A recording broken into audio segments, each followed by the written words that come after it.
Imagine pulling off one of the most daring heists in history, walking away with a fortune equivalent to £50 million today. Welcome to the tale of the Great Train Robbery of 1963. How did a gang of 15 manage such a feat? What meticulous planning went into it? And how did the authorities finally catch them? On the night of August 8, 1963, the Royal Mail train traveling from Glasgow to London became the target of an elaborate and daring robbery. This is a story of audacity, intricate planning, and the relentless pursuit of justice. This heist was no ordinary crime. It involved months of meticulous planning and precision.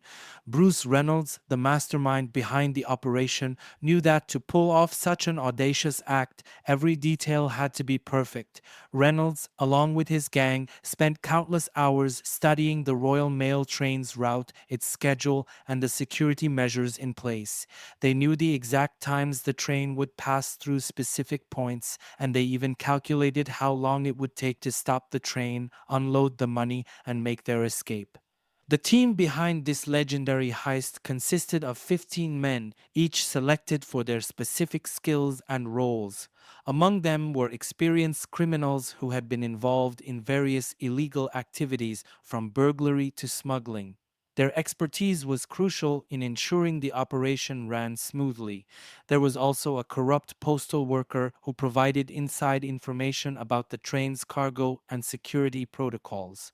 The gang included figures like Ronald Buster Edwards, known for his quick thinking and ability to stay calm under pressure, and Charlie Wilson, the gang's treasurer, who managed the logistics and distribution of the stolen money. John Dolly, another key member, was responsible for disabling the communication lines to prevent the train crew from calling for help. Each member had a specific role and they rehearsed their parts meticulously. They conducted numerous dry runs and practiced their escape routes, ensuring that everyone knew exactly what to do on the night of the heist. This level of preparation and attention to detail was unprecedented and played a crucial role in the initial success of the Great Train Robbery. The gang's hideout, Leather Slate Farm, was also carefully chosen. It was a remote farmhouse where they could lay low and divide the loot without attracting attention. They even went as far as to modify the farmhouse to make it more secure, adding extra locks and hiding places for the money. This combination of meticulous planning, careful selection of team members, and the perfect hideout set the stage for one of the most infamous heists in British history. The night of August 8, 1963, marked the execution of a meticulously planned heist that would go down in history. The gang's first move was to tamper with the track signals, an ingenious yet risky maneuver. They replaced the green signal light with a red one, causing the Royal Mail train to come to an unexpected halt at a remote location near Bridego Bridge in Buckinghamshire. As the train screeched to a stop, the robbers sprang into action. Wearing masks and gloves, they swiftly boarded the train. They overpowered the train crew with a combination of physical force and intimidation. The driver, Jack Mills, was struck on the head, rendering him temporarily incapacitated. Contrary to their initial belief, overpowering the driver turned out to be a significant part of their challenge, but their sheer numbers and coordination ensured they maintained control. With the train under their command, the gang began the arduous task of unloading the loot. They forced open the high value carriage where the most valuable cargo was stored. Inside, they found 120 mail sacks filled with cash and valuables. Each sack was heavy with the weight of banknotes destined for destruction, a fortune amounting to £26 million at the time, which is equivalent to around £50 million today. The robbers formed a human chain, efficiently passing the sacks from the carriage to their waiting vehicles. Every member of the gang knew their role, and the operation was carried out with military precision. Despite the heavy sacks and the urgency of the situation, they managed to unload the entire haul in less than half an hour. Their getaway plan was as detailed as the heist itself. The gang transported the stolen money to Leatherslade Farm, a secluded rural farmhouse they had prepared in advance. This hideout was chosen for its remoteness, reducing the risk of immediate discovery. The gang had stocked the farmhouse with supplies and modified it to accommodate their stay. At Leatherslade Farm, they began the process of dividing the loot. They meticulously counted and sorted the money, each member taking their predetermined share. The farmhouse, however, was a temporary solution. The gang knew they couldn't stay there indefinitely, but they hoped to lay low long enough for the initial heat from the heist to die down. The meticulous planning, the precision. Despite their meticulous planning, the gang's hideout at Leatherslade Farm was discovered by the police, marking the beginning of their downfall. The robbers had underestimated the thoroughness of the law enforcement investigation. They left behind significant evidence, including fingerprints, personal items, and even a Monopoly game they had played using real stolen money. These clues would later prove crucial in identifying and capturing the gang members. The discovery of Leatherslade Farm triggered an extensive manhunt. The police, now armed with physical evidence and a clearer understanding of the robbers' identities, launched a nationwide search. The media frenzy surrounding the heist put additional pressure on the authorities to bring the culprits to justice. Over the next few months, the police worked tirelessly, piecing together the movements of the gang. Surveillance, informants, and relentless detective work led to a series of arrests. One by one, the gang members were apprehended. Bruce Reynolds, the mastermind, managed to evade capture for a remarkable 5 years. He lived a life on the run, constantly changing locations and identities, but the law eventually caught up with him. Ronnie Biggs, one of the most notorious members of the gang, initially escaped capture and fled to Australia, then Brazil.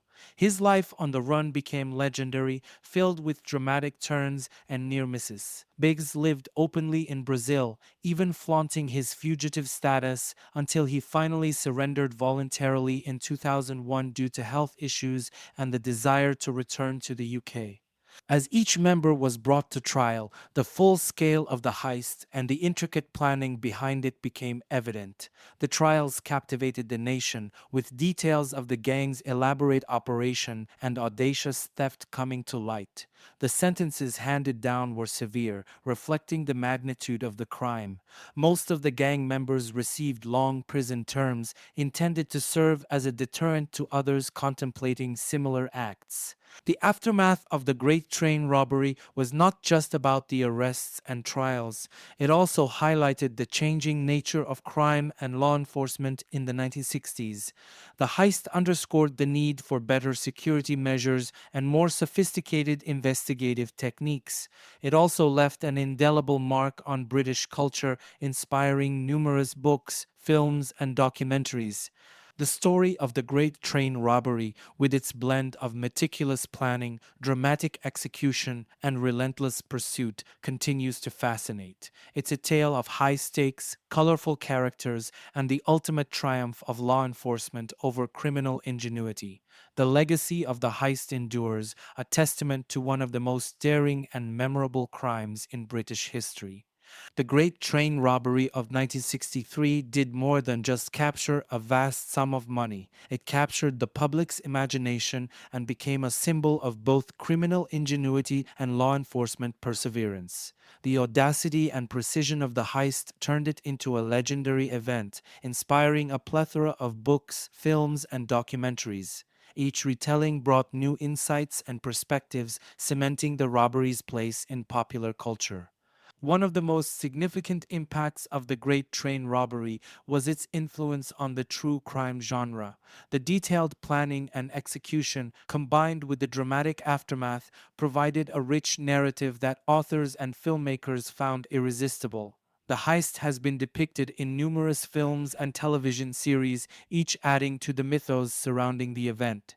Documentaries have dissected every aspect of the crime, from the personalities involved to the minute details of the heist itself, ensuring that the story remains alive for new generations.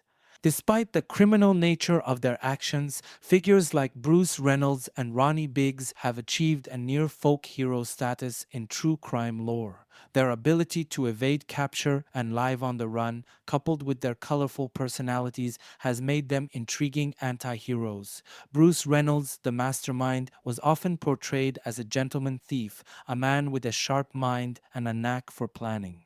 His eventual capture added to his legend, making his story one of cunning and ultimate reckoning. Ronnie Biggs, on the other hand, became famous for his escape and life on the run.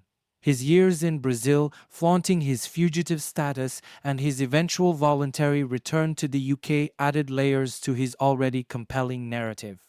Biggs became a symbol of defiance and adventure, his life story often overshadowing the crime itself.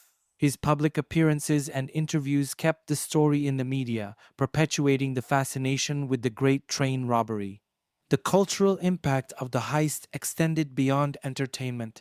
It prompted discussions on security measures, leading to significant changes in how valuables were transported. The crime also highlighted the importance of forensic evidence and the evolving methods of law enforcement. The meticulous investigation and eventual capture of the robbers showcased the persistence and skill of the police, setting new standards in criminal investigations. The Great Train Robbery's legacy is a testament to its enduring appeal. It remains one of the most talked about crimes in British history, a story of ambition, ingenuity, and the relentless pursuit of justice. The heist continues to be a source of fascination, its narrative enriched with each retelling, ensuring that the legend lives on. The Great Train Robbery of 1963 remains one of the most fascinating and daring heists in British history. It's a story of intricate planning, high stakes, and ultimate downfall. From the meticulous preparation and precise execution to the relentless pursuit by law enforcement, every element of this heist is captivating. What makes this heist particularly intriguing is the blend of cleverness and audacity involved.